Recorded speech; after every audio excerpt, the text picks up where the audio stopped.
Hi there. Today we're going to begin a series I prepared on affirmations. And a lot of people are familiar with the term affirmations, but a lot of people really don't know what it means. So for some of those in the audience who may not have any understanding, let me touch on a couple of highlights for you. Webster's says that to affirm is to state positively, or to declare firmly, or to assert to be true. The affirmation, Webster says, is a positive or solemn declaration, opposed to denying. Well, Charles Fillmore, one of the founders of Unity Church, says that an affirmation is a positive statement of truth. And that's what I'm talking about today, because the things that we affirm for ourselves are just that, are the truth that we embrace, the truth that becomes manifest in our life.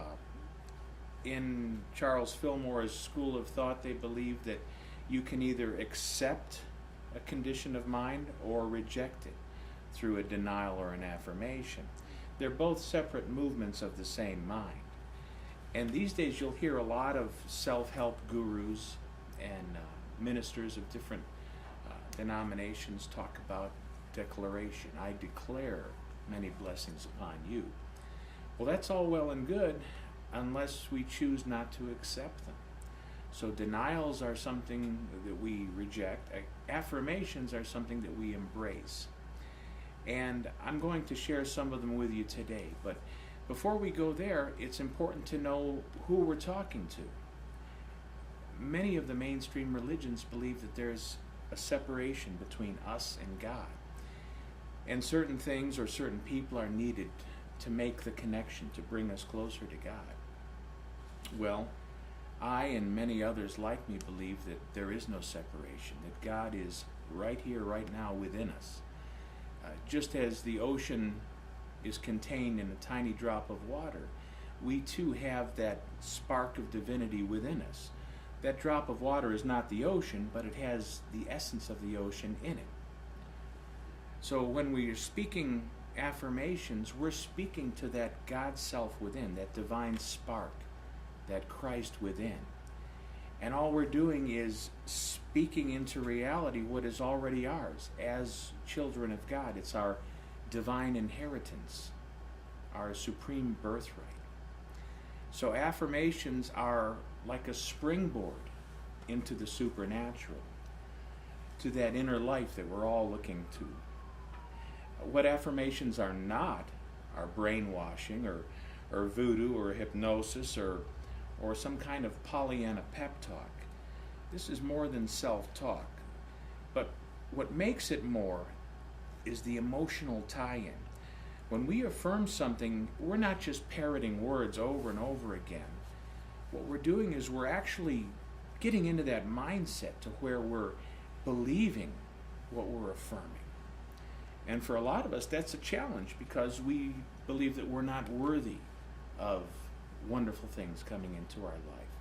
We believe that we're not deserving of good. So what I'd like to do today is start with 3 simple affirmations that might make those concepts a little easier to understand.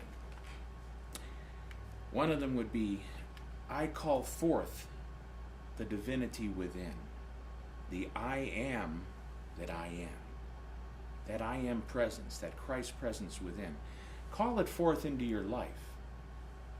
I am the I am within. The next affirmation I'd like you to think about is, I welcome spiritual understanding and divine wisdom into my life now. And remember, the only thing that's important is this now moment. We're not talking about the past or the present. We welcome discernment. We welcome understanding. We welcome that divine wisdom into our life now at this time. And remember, as we look around us, I see only good now. I manifest and experience good in my life right here, right now. Own that when you say it. Work with it. How do you work with it? How many times do you say it? Well, affirmations It's wonderful if you have, like your prayer and meditation, a certain time each day when you work with them. But they can be used when you're waiting in line at the checkout stand. They can be used while you're waiting in traffic at a stopping light. They can be used anytime that you want to bring about the realization of the God within you. I like to call them a springboard to the inner life.